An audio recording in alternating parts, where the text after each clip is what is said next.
السلام عليكم ورحمة الله وبركاته. إن الحمد لله نحمده ونستعينه ونستغفره ونؤمن به ونتوكل عليه ونعوذ بالله من شرور أنفسنا من سيئات أعمالنا من يهده الله فلا مضل له ومن يضلله فلا هادي له ونشهد أن لا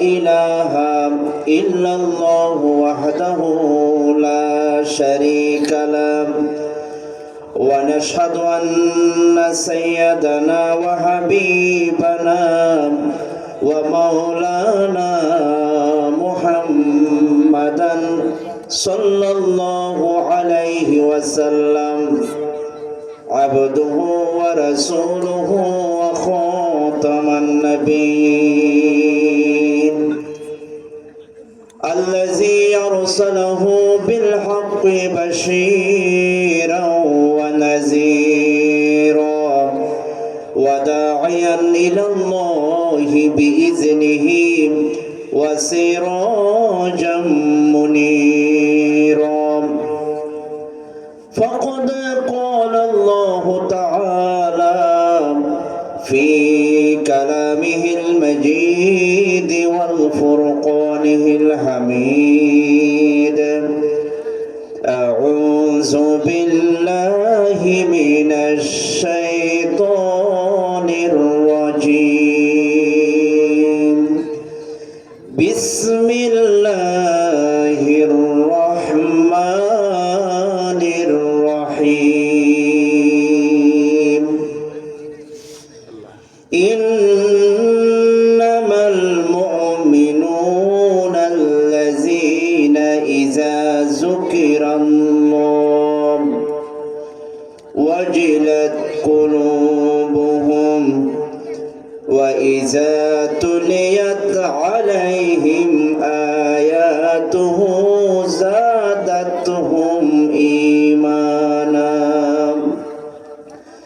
زادتهم إيمانا وعلى ربهم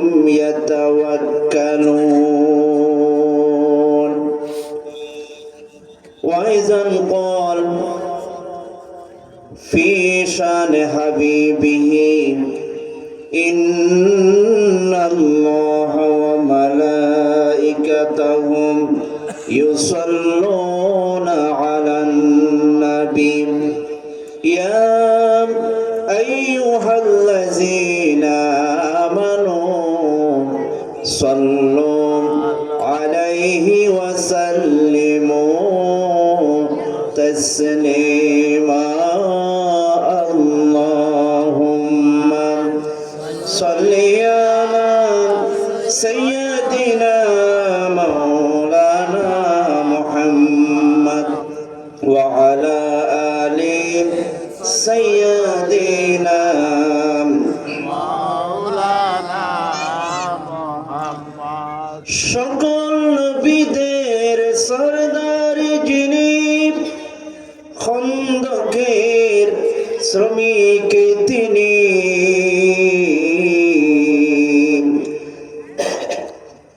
বদর ওহুদের সিপাহসালার বিশ্ব নবী মুস্তাফা আল্লাহুম্মা সাল্লি আলা সাইয়্যিদিনা মাওলানা মুহাম্মদ ওয়া আলা আলি সাইয়্যিদিনা মাওলানা মুহাম্মদ আরবের নবী করুণার ছবি উম্মতের কান্ডারি লক্ষ দরুদ সালাম জানাই হে মুহাম্মদ আরবি আল্লাহুম্মা صلي على مولانا محمد وعلى آل سيدنا مولانا একটু জিকির করে লা ইলাহা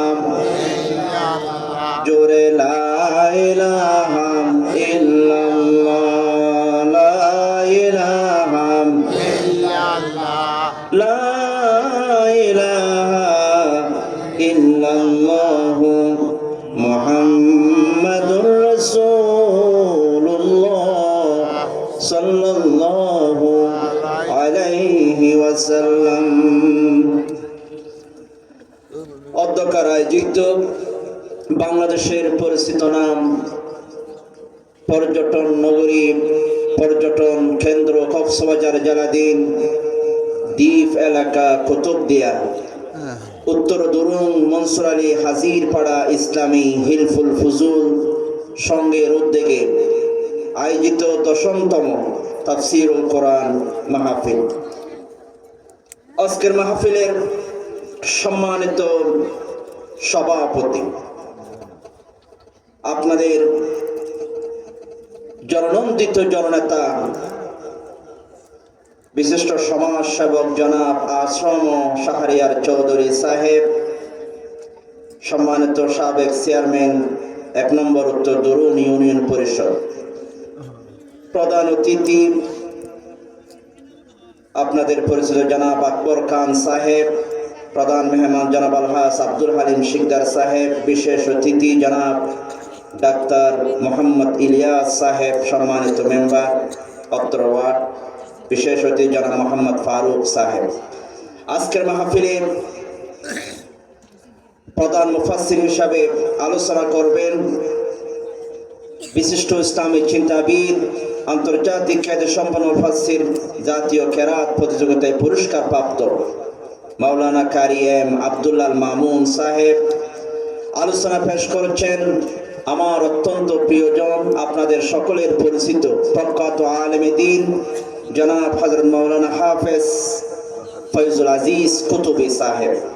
সম্মানিত মুরব্বিয়ান ইকরাম, যুবক ভাই ও বন্ধুরা, পর্দানসীন সম্মানিতা মা ও বোনেরা, মাহফিলে আসাম মদিনার বুলবুলি ছোট্ট কিশোর শিশুরা, সকলকে অন্তরস্থল থেকে আন্তরিক মোবারকবাদ জ্ঞাপন করছি এবং আবার সালাম দিচ্ছি। আসসালামু আলাইকুম ওয়া রাহমাতুল্লাহি ওয়া বারাকাতুহু। আপনারা সবাই কেমন আছেন? চতুর্দিকে পানি, সমুদ্র, এই সমুদ্রের ভিতরে আপনাদেরকে আমাদেরকে যিনি ভালো রেখেছেন তিনি কে? যদি ভালো থাকি তখন কি বলতে হয়? জোরে বলতে হবে। কিছু খাওয়ার পর আমরা কি বলি? আলহামদুলিল্লাহ বলি। ঘুম থেকে ওঠার পরে আমরা কি বলি? বিসমিল্লাহ। জোরে বলেন। জান্নাতীদের ভাষা হবে আলহামদুলিল্লাহ। জান্নাতীদের ভাষা কি? আলহামদুলিল্লাহ। খাওয়ার পর আলহামদুলিল্লাহ, জান্নাতীদের ভাষা আলহামদুলিল্লাহ। আমরা যে এখানে এসেছি তখনও বলবো কি? আলহামদুলিল্লাহ। আকাশ বাতাস প্রকম্পিত করে মহিয়ান গরিয়ান রবের কাছে আমরা শুকর গুজার করে নিচ্ছি, সকলে পড়ছি আলহামদুলিল্লাহ। সম্মানিত মুআজ্জিজ হাজিরিন,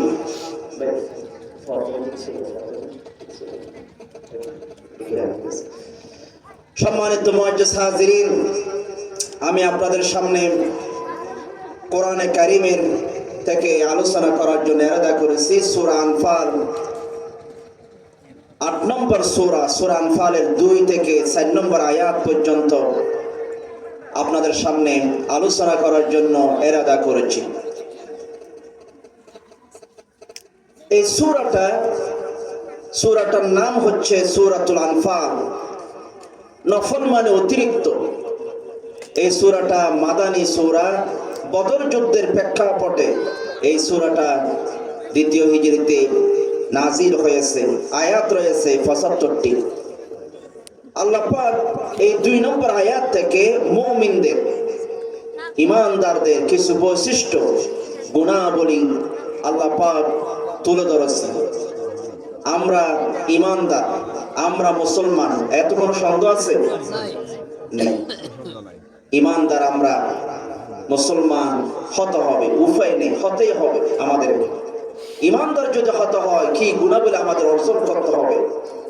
আপনি বলবেন ইমানদার যদি না হই কি হবে?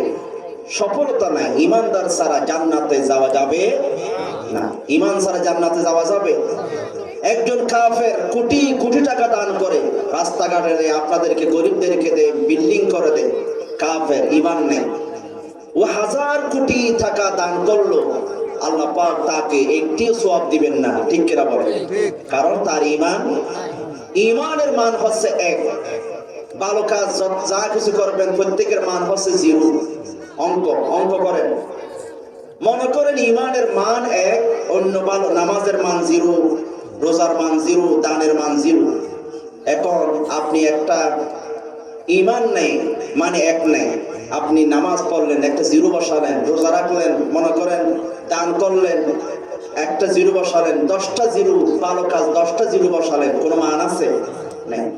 যদি আগে ইমান আনার পর এক বসান, এরপর যত ভালো কাজ করবেন একের পরে জিরো বসালে 10 হয়ে যায়, আরেকটা শূন্য বসালে 100 হয়ে যায়, আরেকটা শূন্য বসালে 1000 হয়ে যায়। ইমানের পরে যত ভালো কাজ করবেন তত সওয়াব যিনি বাড়িয়ে দিবেন তিনি কে? ইমান ছাড়া কোনো ভালো কাজের কোনো দাম নেই। ইমানদার হতে হবে। আল্লাহ রাব্বুল আলামিন বলেন ফামান যুহজিহা আনিন নার ওয়া উদখিলাল জান্নাতা ফাকাদ ফাজ। আল্লাহ রাব্বুল আলামিন বলেন যারা জাহান্নাম থেকে বাঁচবে, জান্নাতে যারা ঢুকবে, আল্লাহ পাক বলেন তারাই সফল। যারা জাহান্নাম থেকে বাঁচতে পারে নাই তারা কোনোদিনও সফলতা পাবে না। ঠিক কিনা? সফল হতে হলে জাহান্নাম থেকে বাঁচতে হবে, জান্নাতে আপনাকে ঢুকতে হবে যেভাবে পারে। এখন জান্নাতে যদি ঢুকতে চায়, ঈমান ছাড়া জান্নাতে ঢুকা যাবে? এই জন্য আল্লাহ রাব্বুল আলামিন বলেন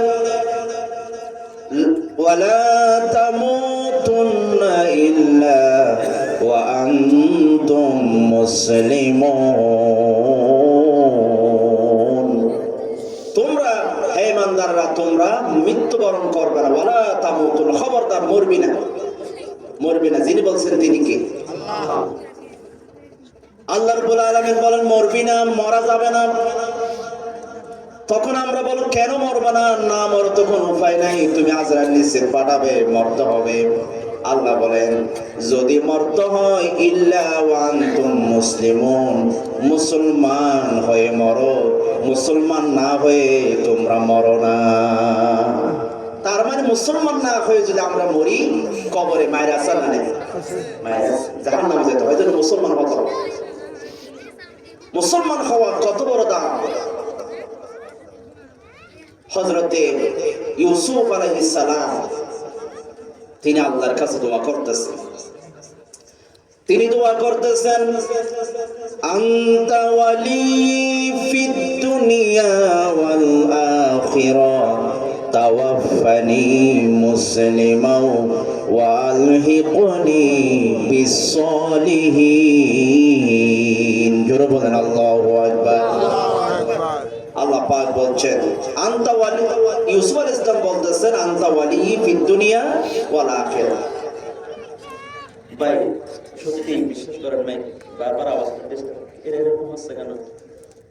মানে আপনাদের এখানের ভিতরে এখানে কিনে থাকলো, বাইরের অবস্থা আবার এখানে, হ্যাঁ দেখতেছেন না বাইরের অবস্থা। মানে এখানে প্রথম যখন শুরু করছেন তখন ঠিক ঠিক ছিল, এখন আবার আসতে বাইরের মাইকের আওয়াজটা। আপনার মাইকের যন্ত্র অনেক সুন্দর, কিন্তু আমি প্রথম দেখে খেয়াল করতেছি মাইকের আওয়াজ ঠিক আছে। প্রয়োজনের মাইকের এটাও দেখে ঘুরে দেন বাইরেটা।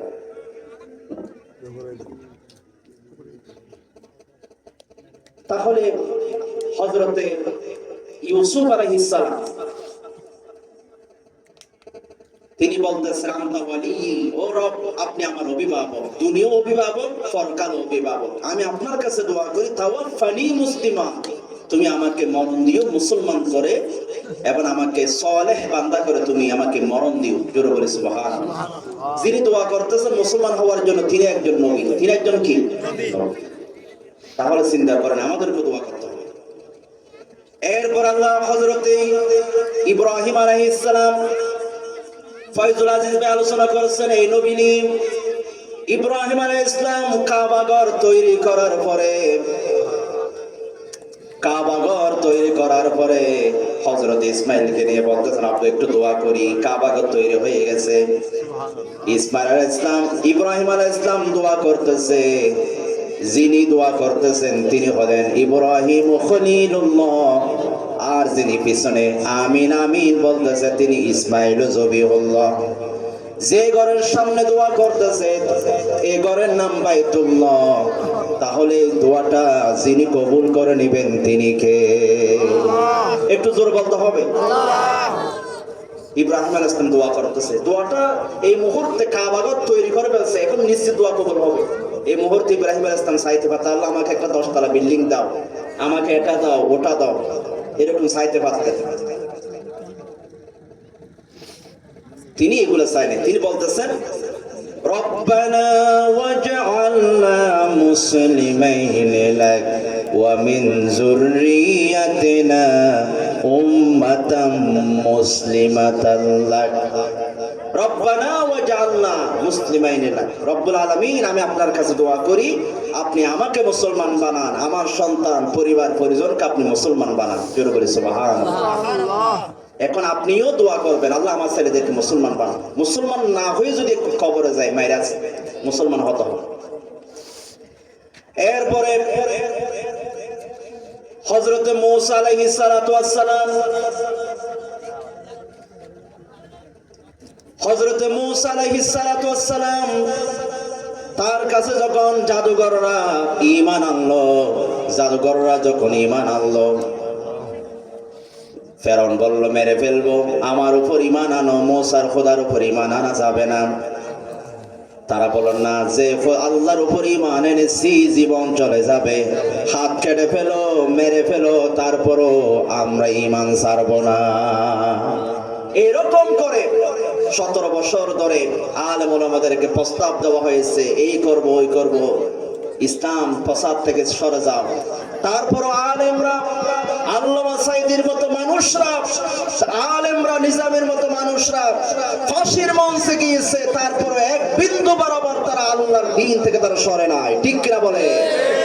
যুগে যুগে এভাবে আল্লাহর তাকবীর উঠবে, যারাই আল্লাহর তাকবীরের বিরোধিতা করবে তারাই জমিন থেকে মিটে যাবে, আল্লাহর দ্বীনকে এই জমিন থেকে মিটিয়ে দেওয়া যাবে না। ঠিক কিনা বলে?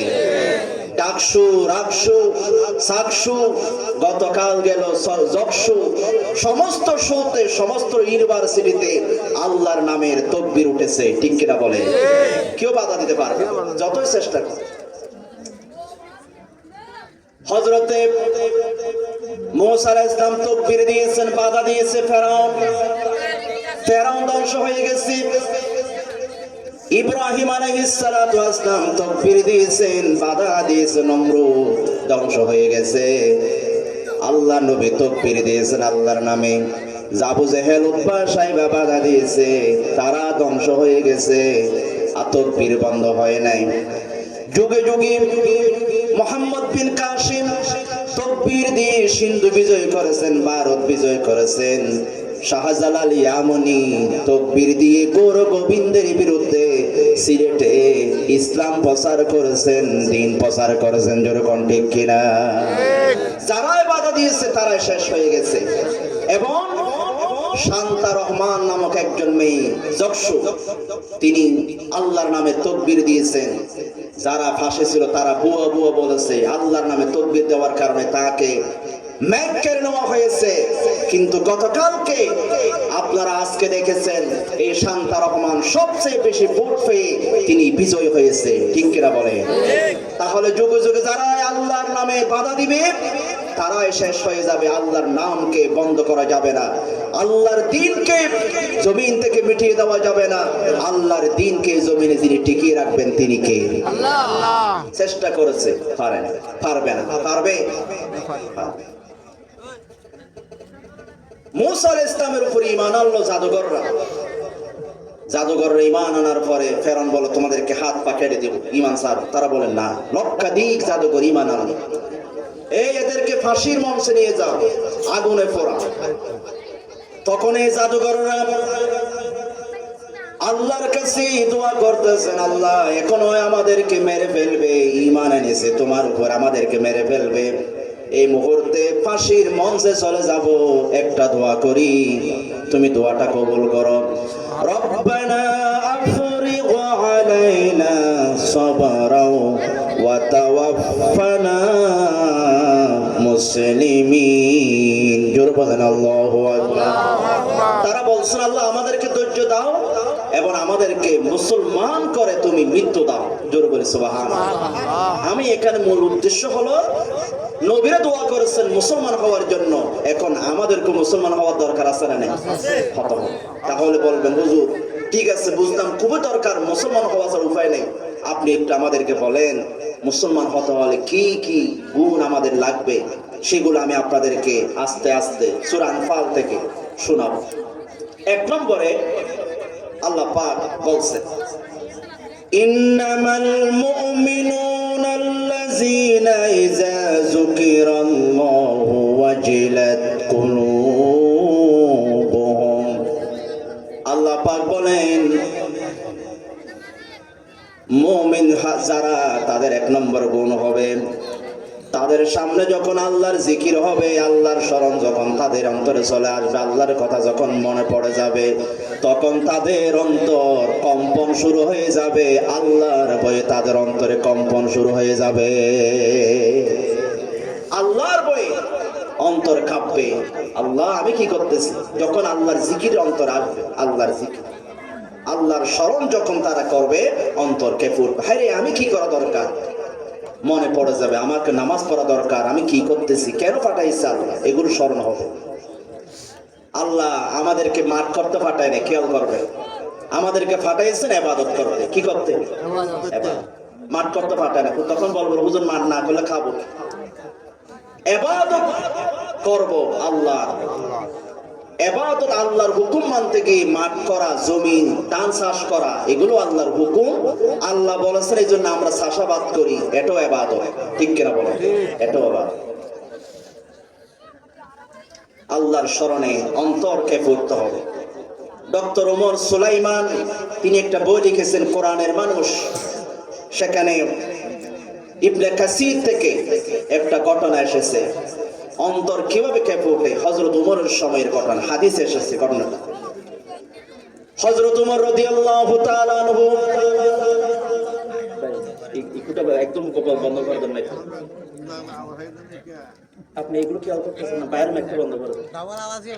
হ্যাঁ এগুলো তো আমরা বুঝতেছি, আপনি খেয়াল করতেছেন না কেন? মাইক প্রয়োজনে আবার সিস্টেম করেন, ফতন ওইটা বন্ধ করে দেন। হযরত ইব্রাহিম, এই তো আস্তে আস্তে ঠিক করেন, এটা বন্ধ করে দিই, বন্ধ করে দেন। হযরত ওমর রাদিয়াল্লাহু তাআলা আনহুর সময়ে একজন যুবক, তিনি মসজিদে যায় বাবার সাথে নামাজ পড়তেন, বাবা হাত ধরে ধরে নিয়ে যেত, বাবার সাথে নামাজে যেতেন, বাবার সাথে নামাজে যেতেন। এই তো আস্তে আস্তে হচ্ছে, ঠিক আছে এরকম করেন, বাইরে একটা বন্ধ করে দেন। বাবার সাথে তিনি নামাজে যেতেন, একজন যুবক। তখন পথের মধ্যে একজন সুন্দরী যুবতী নারী ছেলেটাকে টাটা দেয়, এই যুবক এদিকে আসো, আমি তোমাকে পেতে চাই। ছেলেটা বলে না, আমি আল্লাহকে ভয় করি। কাকে ভয় করি? জোরে বলতে হবে, কাকে? আল্লাহকে ভয় করি, যাব না। এখন এই যুবক থেকে শিক্ষা নেন, ও কুতুবদিয়ার যুবকরা, এই যুবকটা যেমন আল্লাহকে ভয় করে, গুনাহ কাজে যায় নাই, মেয়ের প্রস্তাবে সাড়া দেয় নাই, আমরাও কোনো মেয়ে যদি ফেসবুকে নক দে, প্রেমের প্রস্তাব দে, গুনার প্রস্তাব দে, আমরা আল্লাহকে ভয় করে এরকম গুনাহ থেকে আমাদেরকে বেঁচে থাকতে হবে। ঠিক কিনা বলে? গুনাহ থেকে আমাদেরকে বেঁচে থাকতে হবে। এই যুবকটা বাবার সাথে যায়। একদিন বাবা যায় নাই, এশার নামাজ পড়ে আসতেছে, মেয়েটা সুন্দরী, পথের মধ্যে ছেলেটাকে কুবুদ্ধি দিয়ে হাত ধরে নিয়ে গেছে, বলে আসো। ছেলেটা ঘরে চলে গেছে শয়তানের খপ্পরে পড়ে। মেয়েটা বলল, আমি তোমাকে চাই, তোমাকে আমি পেতে চাই, আমার সাথে তুমি খারাপ কাজ করো। মেয়েটা একা ঘরের ভিতরে যুবকটাকে বেঁধে ফেললো, দরজা বন্ধ করে ফেললো। যুবকটা হঠাৎ করে মনে পড়ে গেল আল্লাহর কোরআনের একটি আয়াত, তিনি তার মনে পড়ে গেল, ইন্নাল্লাযীনা তাকাউ ইযা মাসসাহুম তাইফুম মিনাশ শাইতান তাযাক্কারু ফাইযা হুম মুবসিরুন। জোরে বলেন আল্লাহু আকবার। আল্লাহ রাব্বুল আলামিনের আয়াতটা তিনি তার মনে পড়ে গেল। আল্লাহ বলছেন, যারা আল্লাহকে ভয় করে তাদেরকে যখন শয়তানের স্পর্শ করে, শয়তানের গুনাহে খপ্পরে যখন তারা পড়ে যায়, তখন তারা তাযাক্কারু, আল্লাহকে স্মরণ করে, তখন তারা যেন আল্লাহকে দেখে তারা গুনাহ থেকে বেঁচে যায়। ওই যুবকটা যখন আয়াতটা স্মরণ করলো, সাথে সাথে যুবকটা বেহুশ হয়ে পড়ে গেল। হায়রে, আমি তো গুনাহের দিকে এসেছি, আল্লাহ তো আমাকে দেখতেছেন, মুবসিরুন, দেখে আল্লাহ, আমি তো গুনাহ করতে এসেছি। তিনি বেহুশ হয়ে গেলেন। মেয়েটা বলল, ছেলেটা তো মারা যাবে, মারা গেলে আমি মামলা খাবো। মেয়েটা আরেকটা বাদীকে নিয়ে, আরেকটা মেয়েকে নিয়ে ছেলেটা কয়ে কোনো মতে ধরে বাপের বাড়িতে নিয়ে গেছে। বাপের বাড়ির দরজার সামনে রেখে মেয়েগুলো চলে আসছে। বাপ যখন দরজা খুলছে, ছেলে আসতেছে না কেন, ছেলেটা বেহুশ হয়ে পড়া আছে দরজার সামনে। বাপে ফানি দিলেন। ফানি দেওয়ার পরে বা আব্বু বলতেছে, এই আব্বু, ছেলে তোমার কি হয়েছে, তুই নামাজে গিয়েছিলা? ছেলেটা সব বলে দিছে, আমাকে একটা মেয়ে খারাপ কাজের জন্য নিয়ে গেছিল, আমার আল্লাহর ভয় এসেছে, আমি বেহুশ হয়ে গেছি। তখন বাবা বলতেছে, আব্বু বলো তো কোন আয়াতটা তোমাকে বেহুশ করে ফেলল? তিনি আয়াতটা আবার বললেন, ইন্নাল্লাযীনা তাকাউ, যারা আল্লাহকে ভয় করে তাদেরকে যেন আল্লাহ দেখে। আয়াতটা তিনি আবার বললেন। তখন যুবকটা আয়াত যখন আবার পড়লেন, আয়াতটা পড়ার সাথে সাথে আবার বেহুশ হয়ে গেছে। বাবা মাথায় হাত দিয়ে দেখে ছেলেটা আল্লাহর জমিন থেকে চলে গেছে। সুবহানাল্লাহ, মারা গেছে। বাবা বলে, রাত হয়ে গেছে, আমার ছেলে আল্লাহকে বয়ে, আল্লাহর বয়ে এমন কাঁপা কাঁপছে, অন্তর ফেটে গেছে, মারা গেছে। এমন কাঁদা কাঁদছে, অন্তর কেঁপে উঠছে। বাবা রাত্রে ছেলেটাকে দাফন করে ফেলেছে। সকালবেলা উমর রাদিয়াল্লাহু বলছে, এই নতুন কবরটা কার? লোকেরা বলছে, অমুক যুবক যে আপনার পিছনে নামাজ পড়ে। তো কি হয়েছে? উনি রাত্রে আল্লাহর ভয়ে এমন কাঁদা কাঁদছে, মারা গেছে। তা আমাকে ডাকো নাই কেন? হযরত উমর রাদিয়াল্লাহু তাআলা আনহু কবরের পাশে গেলেন, জিয়ারত করলেন। জিয়ারত করার পরে মুরাকাবায় গেলেন, চোখ বন্ধ করে বলতেছে, যুবক, আল্লাহ তো বলেছে, ওয়ালিমান খাফা মাকাম রাব্বিহি জান্নাতান, যারা আল্লাহকে ভয় করে চলে তাদেরকে আল্লাহ দুইটা জান্নাত দিবেন। তুমি তো আল্লাহর ভয়ে মারা গেছো, এত কাঁদা কেঁদেছো, মারা গেছো, তোমাকে আল্লাহ কি দিয়েছে? কবর থেকে আওয়াজ আসতেছে, ওগো আমিরুল মুমিনিন, আল্লাহ যে ওয়াদা করেছেন দুইটা জান্নাত দিবেন, আমার আল্লাহ আমার সাথে ওয়াদা রক্ষা করেছেন, ইতিমধ্যে দুইটা জান্নাতের মালিক বানিয়ে দিয়েছে। একটু জোরে বলে আল্লাহু আকবার। কার ভয়? আল্লাহর ভয়। ঈমানদার যারা হবে, তারা যখন তাদের সামনে মদ আসবে, নারী আসবে, আল্লাহর ভয়ে তারা পিছনে চলে আসবে। হযরতে ইউসুফ আলাইহিস সালাম, তাকে জুলাইহা বন্দী করে ফেললো, একের পর এক, একের পর এক, একদম সপ্তম তলায় নিয়ে গেছে। নিয়ে যাওয়ার পরে মূর্তিগুলাকে ডেকে দিচ্ছে জুলাইহা। ইউসুফ আলাইহিস সালাম বলেন, ও জুলাইহা, কি হয়েছে, তুমি মূর্তিগুলাকে কেন ডেকে দিচ্ছ? ইউসুফ আলাইহিস সালামকে বললেন, মূর্তিগুলো আমরা খোদা মানি, এগুলা দেখবে, এই জন্য আমার লজ্জা লাগে, এই জন্য আমি কাপড় দিয়ে ডেকে দিচ্ছি। ইউসুফ আলাইহিস সালাম বলেন, তুমি যদি তোমার খোদাকে এত ভয় করো, দেখবে, দেখে দাও, আমার একজন রব আছে, আমার একজন মালিক আছে, তাকে দেখা যায় না, যেখানে তাকে তিনি দেখেন, তাকে দেখানো যায় না। ইউসুফ আলাইহিস সালাম আল্লাহকে এমন ভাবে ভয় করলেন, তিনি বলেন, আমি তো গুনাহে পড়ে যাচ্ছি, দিছে দূর, আল্লাহ বলেন, ও ইউসুফ, দুধ দেওয়া তোমার কাজ, দরজা খুলে দেওয়া আমার কাজ। দরজা খুলে দিছে আল্লাহ। আল্লাহ পাক এজন্য আপনাকে দুধ দিতে হবে। আপনি মদ খাচ্ছেন, মদের টেবিল আছে, সুদ আছে, ঘুষ আছে, হুজুর কি করতাম, জমানা খারাপ, খারাপ। এখন আপনি এটা বললে হবে না। ইউসুফ আলাইহিস সালামের মতো আপনাকে দুধ দিতে হবে গুনাহ থেকে বাঁচার জন্য। আল্লাহ পাক অবশ্যই আপনাকে বাঁচিয়ে দিবেন, ঠিক কিনা বলেন? শুধুমাত্র বুজুর্গ কেন করতাম, জমানা খারাপ, খারাপ না খাইলে না বন্ধু বান্ধব, অথবা ঘুষ পকেটে ঢুকে ফেলছে। অনেক প্রশাসনের বাইরে আছেন, তারা কষ্ট করে এরকম হারাম থেকে তারা বেঁচে থাকে। এরকম মানুষ আছে কি না? আপনারা মনে করেন সবাই খায় ঘুষ, না, অনেক মানুষ আছে খায় না। এই জন্য আপনাকে বেঁচে থাকতে হবে কার বই? আমার মুসলমান ভাইয়েরা, কোরআনের মানুষ, কোরআন আমাদের জন্য মডেল। এই কোরআন যখন আমাদের সামনে চলে আসবে, কোরআন মানতে হবে। দুনিয়ার সব শেষ, কোরআন মানবো আমরা। হযরত আব্দুল্লাহ ইবনে ওমর রাদিয়াল্লাহু তাআলা আনহু, ওমরের সন্তান আব্দুল্লাহ ইবনে ওমর, তিনি বউয়ের সাথে রাগ করলেন, ঝগড়া হয়েছে, রাগ করলেন, বউয়ের সাথে রাগ। আপনারা যেমন করেন, সাহাবীদেরও মাঝে মধ্যে হতো কি হতো না? যেমন হযরত আলী হযরত ফাতেমার সাথে ঝগড়া করে মসজিদে নববীতে এসে মাটির সাথে গড়াগড়ি দিচ্ছে, পুরো শরীর মাটি হয়ে গেছে, এমন রাগ উঠছে, বউয়ের সাথে ঝগড়া লাগছে। রাসূল পাক যখন ফাতেমার ঘরে গেলেন, এ ফাতেমা, আলী কোথায়? বলিয়েন না, আমার সাথে ঝগড়া করে চলে গেছে। কোথায়? মসজিদে নববীতে, মাটি লেগে গেছে।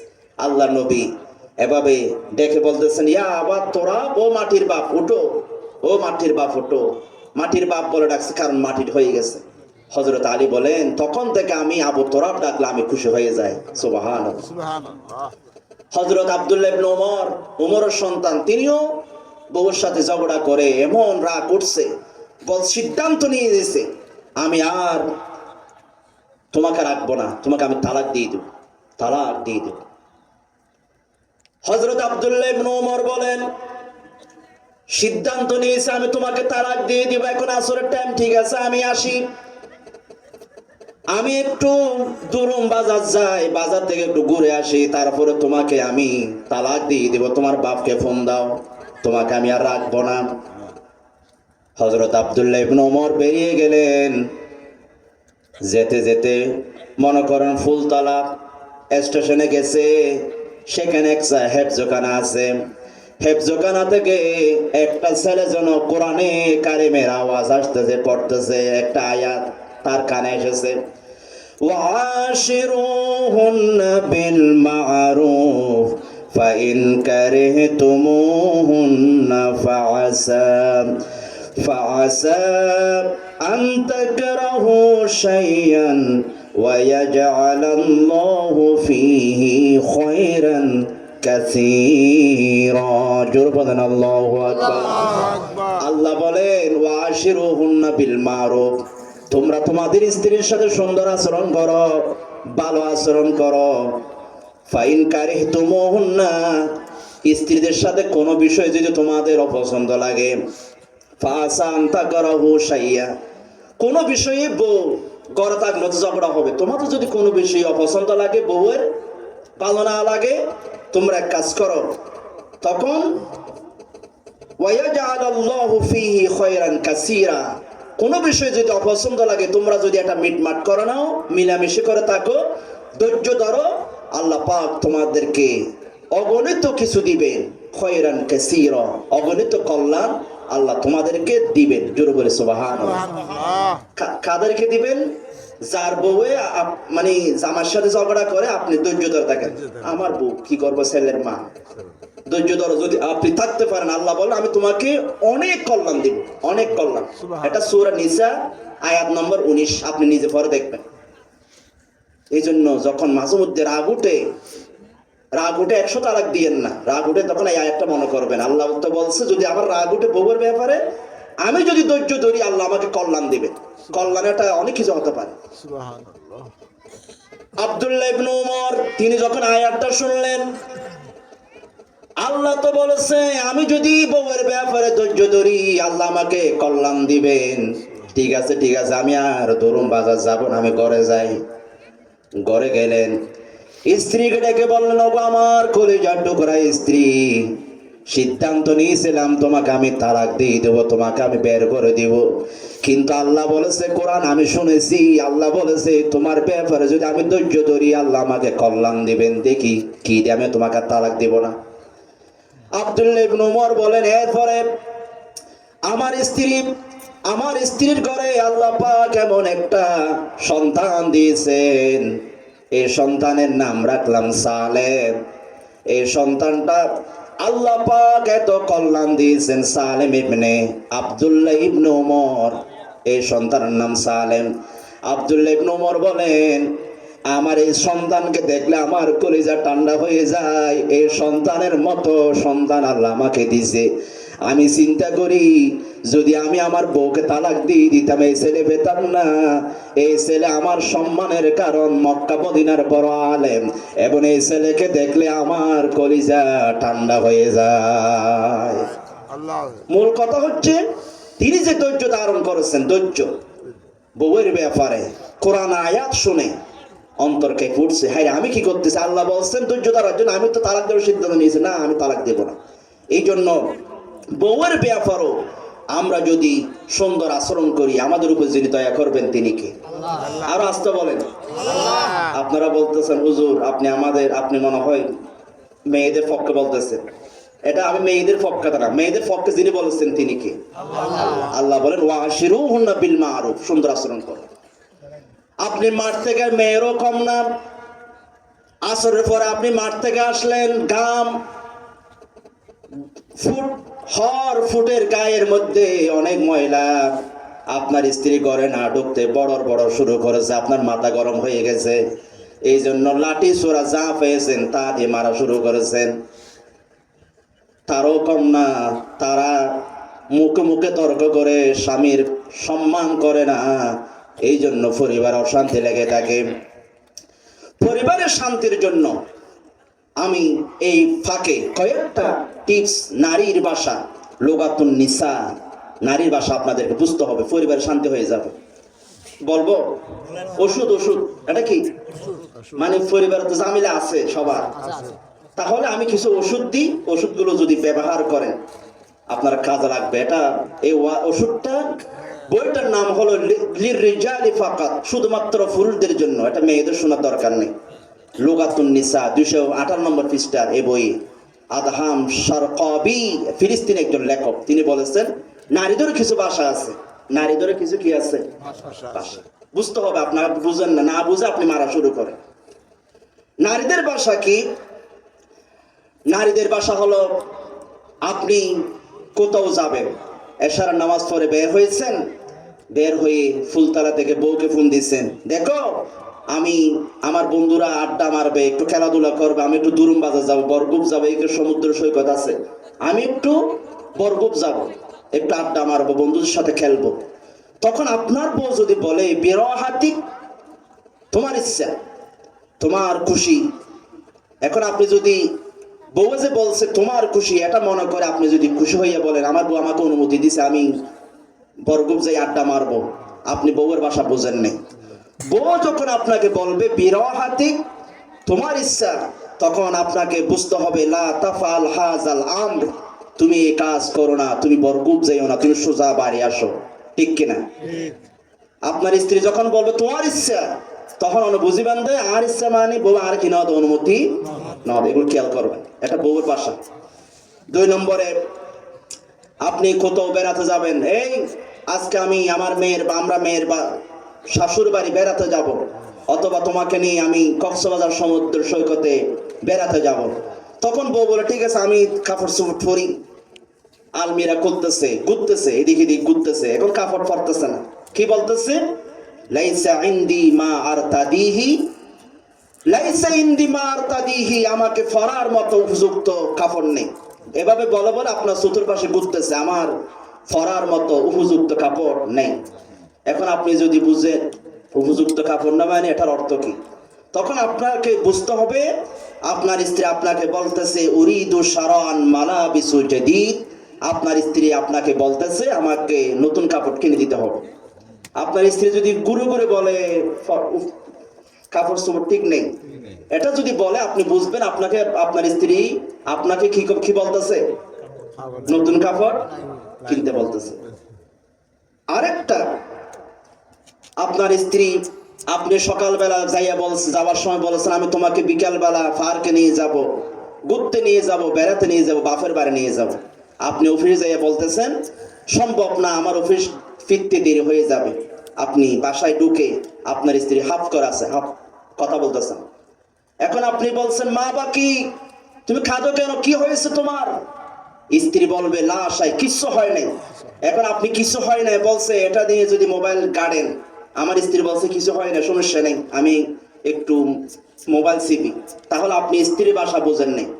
আপনার স্ত্রী যখন বলবে লা শাই, তখন আপনাকে বুঝতে হবে কুল্লু শাই, কোনো কিছু হয় না মানে অনেক কিছু হয়ে গেছে। আপনি যে বলছিলেন বেড়াতে নিয়ে যাবেন, এই জন্য রাগ করে আপনার সাথে কথা বলতেছে না। আপনি যদি তাড়াতাড়ি রাগ ভাঙাতে চান, তাড়াতাড়ি ওনাকে বেড়াতে নিয়ে যান, এটা স্ত্রীর ভাষা। আবার মাঝে মধ্যে তারা বলে আপনি কুতুবদিয়া ডাক্তারের কাছে যাবেন বড়গুফে, স্ত্রীকে বলছেন আমি সিএনজি কে ফোন দিচ্ছি, তুমি আর তোমার তৈরি হতে আর কয় মিনিট লাগবে? স্ত্রী বলবে হামসুদা কয়েক 5 মিনিট 5 মিনিট। এখন আপনি যদি সিএনজি ওয়ালাকে ফোন দিয়ে বলেন 5 মিনিট ভিতরে আসো, এখন সিএনজি এসে দাঁড়িয়ে আছে, 5 মিনিট হয়ে যাচ্ছে, 10 মিনিট হয়ে যাচ্ছে, আপনার স্ত্রী এখনো সুনো মাসতেছে, লিপস্টিক দিচ্ছে, এখন বোরকাও পরে না। এখন আপনি স্ত্রীর ভাষা বুঝেন নাই। স্ত্রী যখন বলবে 5 মিনিট, তখন আপনাকে বুঝতে হবে আপনার স্ত্রী বলছে লা তানজুর ইলা সাআতিক, তুমি তোমার ঘড়ির দিকে তাকিও না, আমার রেডি হতে যতক্ষণ লাগে এতক্ষণ লাগবে, তুমি খবরদার তুমি তোমার ঘড়ির দিকে তাকাবে না। নারীদের 5 মিনিট মানে কতক্ষণ? 1 ঘন্টা। জোর ধন্যবাদ, এগুলো খেয়াল করবেন। নারীর ভাষা এখন আপনি 5 মিনিটের মতো রেডি হয় না বলে যদি মারা শুরু করেন, অশান্তি লেগে যাবে। আপনাকে ভাষা বুঝতে হবে। তারা যখন বলবে আমার 5 মিনিট লাগবে, আপনি অন্তত বুঝবেন আমার আরো 30 মিনিট লাগবে। এটা নারীদের ভাষা। বন্ধুরা, এটা আমার মূল বিষয় নয়, আমি আপনাদের সামনে বলতে চাইছিলাম নারীদের সাথে সুন্দর আচরণ করো, এটা কোরআনের অর্ডার। তো হযরত ওমর কোরআনের এই অর্ডারটা শুনে অন্তর এমন ভাবে খেয়ে পড়ছে, তিনি আর তালাক এত বড় গুরুত্ব সিদ্ধান্ত থেকে ফিরে আসলেন, তালাক দেয় নাই। আল্লাহ পাক তাকে একটা নেককার সন্তান আল্লাহ তাআলা দিয়েছেন উপহার। আমার মুসলমান ভাইরা, অন্তর কেঁপে উঠবে। কিভাবে কেঁপে উঠে?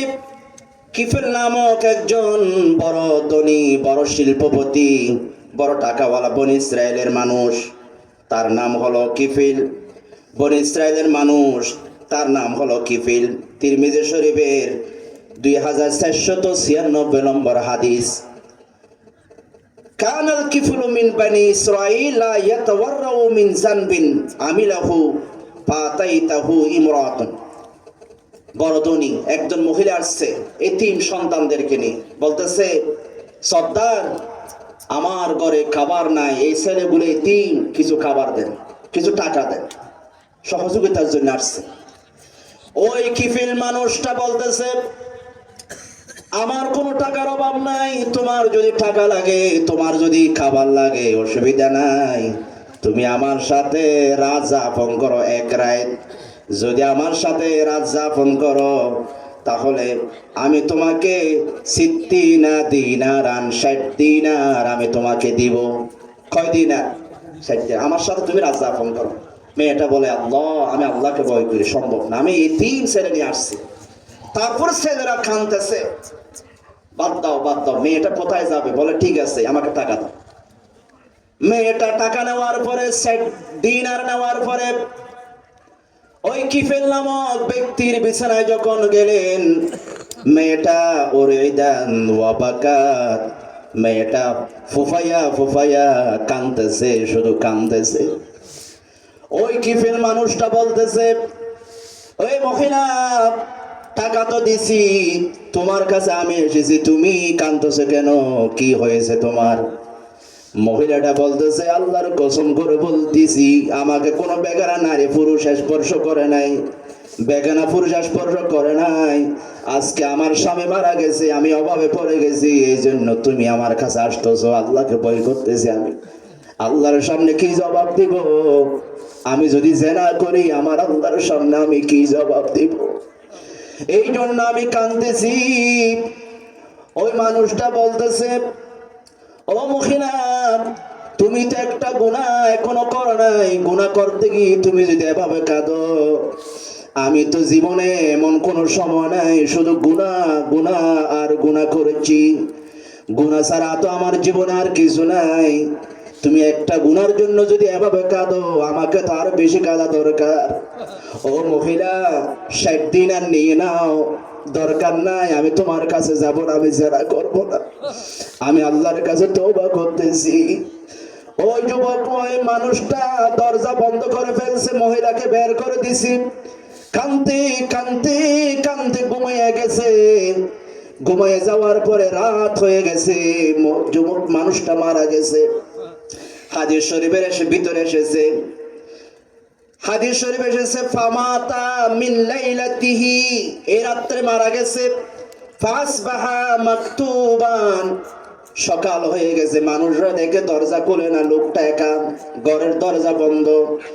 মানুষরা যখন ঘরের দরজায় গেছে, দরজার মধ্যে কে যেন লিখে দিয়েছে, আলা বাবিহি, দরজার মধ্যে লিখে দিয়েছে, ইন্নাল্লাহা ক্বাদ গাফারা লিল কিফিল, আল্লাহ রাব্বুল আলামিন এই কিফিল নামক মানুষটাকে আল্লাহ ক্ষমা করে দিয়েছে। একটু জোরে বলেন আল্লাহু আকবার, আরো জোরে বলেন আল্লাহু আকবার। উনাকে আল্লাহ ক্ষমা করে দিয়েছেন, আল্লাহকে ভয় করেছেন। জীবনে একটা হাদিস এসেছে, উনি জীবনে ভালো কাজ করেন, লা ইয়াতাওয়াররাউন, কোনো দিন ভালো কাজ করেন, শুধু গুনাহ গুনাহ গুনাহ, 60-70 বছর গুনাহ ছাড়া কিছু করে নাই। হঠাৎ করে এই মহিলা যখন আল্লাহকে ভয় করেছে, উনি বলে, উনি যদি এত ভয় করে আমার কি করা দরকার? ও আল্লাহ, কানতে কানতে মানুষটা মারা গেছে। আল্লাহ পাক ওনার দরজায় লিখে দিছে, আমি আল্লাহ ওনাকে ক্ষমা করে দিয়েছি। সুবহানাল্লাহ। এই জন্য আমরা ভয় করবো কাকে? আর জোরে বলতে হবে কাকে? আল্লাহকে ভয় করবো। এই জন্য ইমানদার যদি হতে হয়, কাজে কারবারে আল্লাহকে ভয় করে চলবে। 2 নম্বর, আল্লাহ রাব্বুল আলামিন বলেন, ইন্নামাল মুমিনুনা আল্লাযীনা ইযা যুকিরাল্লাহু ওয়াজিলাত কুলুবুহুম ওয়া ইযা তুলিয়াত আলাইহিম আয়াতুহু যাদাতুহুম ঈমানা। জোরে বলেন আল্লাহু আকবার। আল্লাহ পাক বলেন, যখন তাদের সামনে কোরআন তেলাওয়াত করা হয়, তাদের ঈমান বেড়ে যায়। এই জন্য আমি কোরআন তেলাওয়াত করার পরে বলি, এভাবে হাত দেখাই বলি আল্লাহু আকবার বলেন, কারণ ঈমানদার যারা হবে তারা কোরআন শোনার সাথে সাথে ঈমান তাদের বেড়ে যাবে। জোরে বলি আল্লাহু আকবার। ঈমান বেড়ে যাবে। যদি ঈমান না বাড়ে, যদি এভাবে পড়ে থাকে, বোঝা গেছে আপনি এখনো মরা অবস্থায় আছেন, আপনি এখন সচল নয়, ঈমান আপনার বাড়তেছে না। ঈমান বেড়ে যাবে, যাদাতুহুম ঈমানা, ঈমান বেড়ে যাবে। আমার মুসলমান ভাইয়েরা, আল্লাহ রাব্বুল আলামিন কোরআন তেলাওয়াত করলে, তেলাওয়াতের 7টা অর্থ, একটা হলো পড়া, আপনি নিজে পড়বেন, এটাও তেলাওয়াত। 2 নম্বর হলো গবেষণা করা, কোরআন নিয়ে চিন্তা করা, কোরআন নিয়ে গবেষণা করা, এটার নামও তেলাওয়াত। 3 নম্বরে দরজ দেওয়া, কোরআন একটা আয়াত নিয়ে ব্যাখ্যা বলা, দরজ দেওয়া, এটাও হলো কোরআন তেলাওয়াত। আমি যে আপনাদের সামনে আয়াত পরে পরে অর্থ করতেছি, বুঝাচ্ছি, এটাও একটা কোরআন তেলাওয়াত, ঠিক কিনা? এটা আমি আপনাদের সামনে কোরআন তেলাওয়াত করতেছি, মানে ব্যাখ্যা, এটাকে দরজ বলা হয়। 4 নম্বর অর্থ হলো তেলাওয়াত করা, এই যে পড়া, রিডিং পড়া, এগুলো কোরআন তেলাওয়াতের অর্থ। এগুলো যখন হবে, ঈমান বেড়ে যাবে। ঈমান বাড়ার অর্থ কি? ঈমান আসলে বাড়ে কিনা? হ্যাঁ, আমাদের আকীদা হচ্ছে আল ঈমানু ইয়াজিদু ওয়া ইয়ানকুস, ঈমান বাড়ে এবং ঈমান কমে, ঈমান বাড়ে এবং ঈমান কমে। 2 পদ্ধতিতে বাড়ে। 1 নম্বর পদ্ধতি হলো বাস্তবে বাড়ে, বাস্তবে ঈমান বেড়ে যায়। 2 নম্বর হলো ঈমানের কারণে মুমিনের কাছে দুনিয়ার পরোয়া থাকে না, ইমানের কাছে দুনিয়ার চেয়ে ইমানদারের কাছে ইমানের সামনে দুনিয়ার সবকিছু তুচ্ছ হয়ে যায়। এটা হলো ইমান বাড়ে। এক নম্বর হলো আসল বাড়ে। কিভাবে? যেমন হযরত বেলাল রাদিয়াল্লাহু তাআলা আনহুকে মারা হচ্ছে, উতবা মারে, এ বেলাল ইমান ছাড়ো। বেলাল একজন কালো মানুষ, হাবশী মানুষ, সামান্য দামে বিক্রি হয় বাজারে। এই বেলাল যখন ঈমান এনেছে, তার মনি বোমাইয়া বলতেছে, বেলাল আমার কাজ আমার পরিস, ঈমান আনছি মুহাম্মদের খোদার উপরে, ঈমান ছাড়ো না হয় মারবে। হযরত বেলাল বলেন, না না, ঈমান ছাড়া যাবে না। হযরত বেলালের উপরে নির্যাতন হয়ে গেল, আগুনের কয়লা দেওয়া হলো, কয়লার উপরে রেখে দেওয়া হলো, পাথর চাপা দেওয়া হলো। তারপর বেলাল বলতেছে, ও মাইয়া যত মারো আমার ঈমান কমবে না, ঈমান বাড়বে, আমি ঈমান ছাড়া হব না, আল্লাহু আকবার। আমি ঈমান ছাড়বো না, আমি ঈমান ছাড়বো না। হযরত বেলাল। হযরত সাদ রাদিয়াল্লাহু তাআলা আনহু, সাদ ইবনে আবি ওয়াক্কাস। আপনাদের কষ্ট হচ্ছে? আমি আস্তে আস্তে বুঝাতে চাচ্ছি, মুমিন হতে হলে গুনাহগুলো এগুলো লাগবে, গুনাহ থেকে বেঁচে থাকতে হবে আল্লাহর ভয়ে। এখন কোরআন যখন তেলাওয়াত হবে আপনার ঈমান বেড়ে যাবে, আপনার ভালো লাগবে। যদি ভালো না লাগে, যাদের ভালো লাগে নাই তারা 16 বছর 17 বছর ধরে কোরআনের মাহফিলে তারা বাধা দিত, করতে দেয় নাই, অনুমতির নামে মাহফিল করতে দেয় নাই, কারণ তাদের ঈমান ছিল না, তারা ঈমান ছিল না, কোরআন তাদের ভালো লাগে না, কোরআন ভালো লাগতো না। হযরত সাদ ইবনে আবি ওয়াক্কাস রাদিয়াল্লাহু তাআলা আনহু 17তম মুসলমান। সাদ ঈমান আনলেন রাসূলের উপরে। মা যখন শুনলেন, মা বলতেছে, সাদ তুমি মুহাম্মদের উপরে ঈমান এনেছো নাকি? সাদ বলে, হ্যাঁ ঈমান এনেছি তো। মা বলতেছে, মুহাম্মদ কি বলে? সাদ বলতেছে, মুহাম্মদ আমাদেরকে আল্লাহর গোলামি করতে বলে, মা বাবার খেদমত করতে বলে, ভালো কাজ করতে বলে। সাদ ইবনে আবি ওয়াক্কাসের মা বলতেছে, আব্বু শোনো শোনো, তুমি যদি মুহাম্মদের কথা মানো, মার খেদমত করার কথা যদি মুহাম্মদ বলে থাকে, তাহলে আমি মা বলতেছি তুমি এই মুহূর্তে ঈমান ছেড়ে দাও, তুমি এই মুহূর্তে ঈমান ছেড়ে দাও। সাদ ইবনে আবি ওয়াক্কাস বলেন, মা আমি ঈমান ছাড়বো না, আমি